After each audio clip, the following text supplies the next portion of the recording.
So today's revision topic is mainly on whether cultural deprivation is the main reason for educational achievement. Donc, il y a une question juin 2017 par rapport à cultural deprivation, which is on 16 marks. And you have to assess whether cultural deprivation is the main cause for educational achievement. Premier d'abord, en termes de cette introduction, il est très important, as part of the key terms, you need to define c'est quoi educational achievement, mais aussi c'est quoi cultural deprivation. Et comment ça deux-là sont interlinked together. When I'm talking about cultural deprivation, c'est tout simplement certain groupe social de la société qui a une certaine valeur, normes, skills avec knowledge qui est inférieur. Et ça même ça ben inferior norms, values, skills and knowledge là, empêche ça ben groupe là pour achieve in terms of education. So what happens is that they fail to achieve in terms of educational achievement. Maintenant, premier d'abord, deux autres essais très importants qu'ils ont élaborés sur parental attitude, which is one way how cultural deprivation can disadvantage children in education. Donc, in a certain class sociale qui perform much better than the other. Par exemple, nous avons the working class which tend to underachieve in terms of educational performance.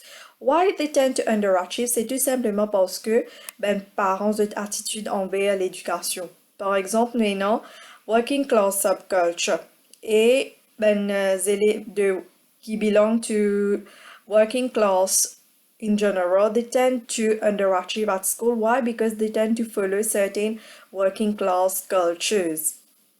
Okay, now cultural deprivation theory, they tend to put the blame for working class underachievement mainly on the working class families themselves.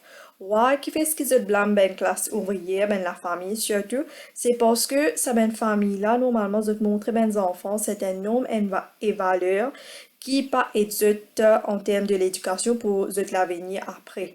Parce que il y a ben parents et il y a ben certaines attitudes qui ne pas valorisent l'éducation.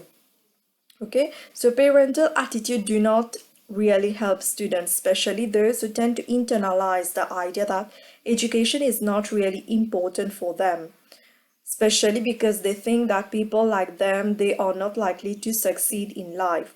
Donc, c'est l'idée qui nous dit parental deficiency. Donc, ben parents, normalement, surtout ben working class parents, they do not value education, and it is not correct because the child afterward is going to accept that education is not very important for them. So this is why they tend to adopt this idea and they fail at school. Et l'idée qui est reliée avec cultural deprivation, c'est tout simplement language barrier. Okay? So normally, according to Engelman, l'idée qui langage qui ben working class families ut servi à la maison li deficient.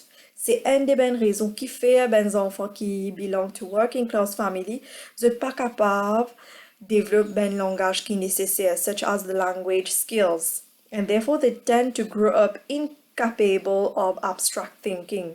Donc, ils sont pas capables de développer aussi en termes de critical thinking, which is very important for their performance at school. Maintenant, qui ça qui cause normalement le côté langage, c'est tout simplement Basil Bernstein. Il dit qu'il y a deux types de langage qui different social classes that they tend to make use. We have the elaborated code and we have the restricted code.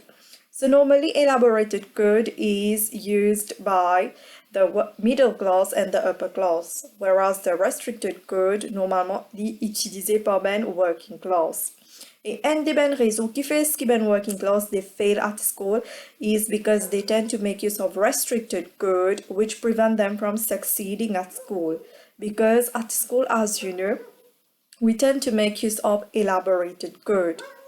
C'est quoi restricted code? C'est tout simplement any speech code which is being used by the working class. And such language, it tend to have limited vocabulary, mais aussi énormément short, unfinished, grammatical incorrect sentences. Okay? Donc, ben elaborated code, normalement, nous utilisons ça à l'école, mais aussi, c'est un langage qui est utilisé par ben middle class. Et ce type de langage-là, comme vous connaissez, it has wider vocabulary. It is characterized by longer grammatical correct as well as more complex sentences. Ça veut dire les enfants qui belong to the middle class et upper class, zut servi elaborated code. Et ce type de langage là, est plutôt élaboré. Et comme on dit, ce type de langage là, nous servi à l'école, surtout en termes de textbooks, teacher, the type of language that the teacher tend to make use to explain in the class. Et surtout, nous servi ce type de langage là, en termes de debates et surtout côté l'examen. Okay, so when we talk about the differences in terms of elaborated code and the differences in terms of the restricted code, ça veut dire que moi dire restricted code nous pas faire l'usage à l'école parce que nous fait l'usage de elaborated code surtout par teachers, textbooks and the exams. Donc pendant early socialization à la maison, la famille, surtout les élèves qui belong to the middle class and upper class, parents, fait l'usage de elaborated code during the early socialization. So this is why such students become very fluent users and they became very at ease at school during explanation or debates. So once they start school, they are more likely to become successful rather than the working class who tend to make use of restricted code. Maintenant, un autre facteur aussi qui est relié avec cultural deprivation, c'est fatalism, collectivism, immediate gratification, and deferred gratification. So it is very important for you to elaborate on these terms. So when we talk about these factors, according to Douglas l'a remarqué que ben working class parents sont less ambitious for their children et je pas montrer aucun intérêt dans les enfants de l'éducation. So what happens is that les enfants, as a result, they have less motivation to work at school and also towards school. And also, the values of lower class reflect a self-imposed barrier to educational success. That is, une croyance qui less chance of succeeding at school, surtout en termes de individual success, and therefore they see no point of succeeding at school or working hard at school. So, according to Sugarman, les dire que surtout par rapport à working class subculture. Et the working class subculture, nous apprendre certaines key things. Okay, so what happens is that they learn about, they believe in fatalism. Fatalism, c'est quoi? C'est tout simplement a belief in fate. That is, there is nothing you can do to change your status. Donc, ben working class parent, vous êtes dans cette attitude-là. If they have been born in the working class family, there is no chance for them of succeeding and moving up the social ladder. Donc, ben enfants aussi, ils commencent à accepter ils commencent à believe in fatalism. Okay, and also the key factor, one of the key features of working class subculture, c'est collectivism. Collectivism, c'est tout simplement valuing being part of a group more than succeeding as an individual. So for them, it is very important to live in terms of a group rather than succeeding individually. C'est pour cela nous avons the growth of pupil subculture, because they tend to believe that it is better to be in group rather than working hard individually. C'est pour cela que je ne vais pas concentrer le côté l'éducation parce que je suis influencé aussi en termes de groupe. And also there is immediate gratification. That is, they tend to adopt immediate gratification, which means seeking pleasure now rather than making sacrifices in order to get rewards in the future. Ça veut dire pour eux, la vie pour maintenant, c'est maintenant besoin enjoy.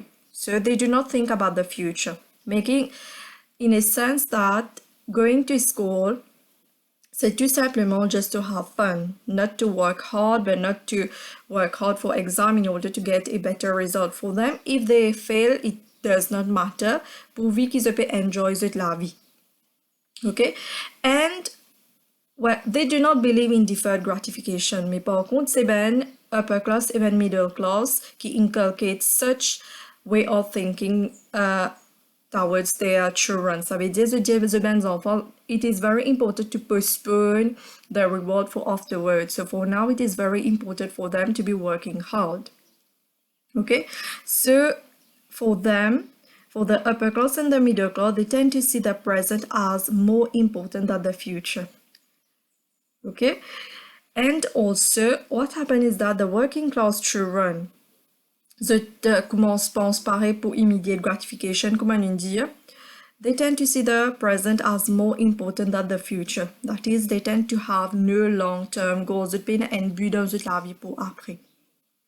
Okay, and also when we talk about immediate gratification and deferred gratification, qui fait est-ce que les enfants de working class they tend to fail at school, c'est tout simplement due to economic pressure on the family. Working class children they tend to leave school at the earliest opportunity. Vous êtes capable d'aider les parents en termes de finances. Vous êtes, si an opportunity crop up in terms of a paid job, they are going to leave school and prefer to start working. So they do not think about the future. Okay? So what happens is that working class prefer to leave school as soon as they can get a job, while middle class and upper class pupils, they tend to delay paid employment in order to attain higher qualification and get higher paid occupation. So this is for deferred gratification. So this idea normally was associated with Barry Sugarman, so it is very important that you mention his name. Maintenant, en termes de criticism. Donc, pour criticism, il est très important qu'ils aient mentionné qu'il y a certains autres facteurs other than just cultural deprivation, which is part of educational underachievement of the working class. Donc, premier facteur qu'ils ont besoin talk about, c'est sur material deprivation. Mais aussi, quand on parle de material deprivation, it is both for school and home factors. Okay? Mais aussi, il y a certain school factors which tend to affect the educational achievement of students. Ok, par exemple, comme on dit, in a material deprivation, c'est quoi material deprivation? C'est tout simplement the inability to afford basic resources and services such as sufficient food or lack of school materials. Et aussi, comme on dit, il est très important pour sa question de focus en termes de criticism both on the home factor and also a school factor. Ça veut dire pour home factor, nous avons material deprivation, which is also part of a school factors. Mais maintenant, en termes de school factor, nous avons labeling. OK? Donc, il est très important qu'ils utilisent le labeling parce que labeling and teachers' expectation also tend to affect a child educational achievement other than just cultural deprivation. Donc, pour Pierre Bourdieu, l'idée qu'il l'école, c'est tout simplement a middle class environment which is filled of teachers with middle class values and taste. So what happened is that due to the fact of absences of working class teachers with their distinct accent, or this means that teachers they tend to fail to relate to working class children. Ça veut dire que middle class teachers ne sont pas capables de comprendre comment qui ben situation qui ben working class children peut passer. So what happened is that when teachers they tend to often classify, type and even label their students as being non-academics. Et ça c'est un facteur qui Howard Becker in talk about. L'idée qui comment est-ce que ben teacher they tend to evaluate and label student in terms of their ideal pupils. Ça veut dire c'est pas trop ben working class pupils as being the type of the ideal pupil. Instead, it is the upper class and the middle class. And also, Howard Becker, he found that teachers tend to perceive students from the middle class background as the closest to this ideal type of student. Et ben working class student, regardless of the actual ability, tous les temps, ben professeur pour capable label sa ben élèves là. It may be based on their appearance, based on their way they tend to speak. And also, it is very important for you to mention that labeling leads to self-fulfilling prophecy. Ça veut dire si un élève les label as underachievers or bien troublemakers, what will happen is that they will eventually live up to their label. So de sciences élèves and professeur dit qu'il y a an underachiever. What happens is that the student is going to see himself or herself as per this label, okay, and this eventually will become true. Et aussi, une des mêmes conséquences de labeling avec teachers prejudice, c'est when working class students, they tend to be overrepresented in low streams and sets. Okay? Donc, pour sa partie de le streaming and setting là, il est très important qu'ils mentionnent le Stephen Hall's study on the beachside comprehensive school study. Okay? Et aussi, il est très important qu'ils causent le pupils subculture. Ça veut dire part of the school factor, there is also the emergence of pupil subculture due to labeling. Donc, ici, pour score better marks, it is very important for you to support your idea of school subculture, pupil subculture with a study. So, one of the famous studies that we have on pupil subculture, c'est tout simplement l'étude de Paul Willis. OK? Maintenant, en termes de conclusion. So it is very important to state that cultural factors may lead to different outcomes for different students, but yet, il est très important qu'ils aient mentionné que despite all the difficulties that they tend to have, surtout when working class students, they are able to succeed. Okay, even though they face certain difficulties at home as well as at school. And also, other than just cultural deprivation, which is part of the home factors, we need to take into consideration also school factors. So it is very important that you sum up your essay with such type of conclusion.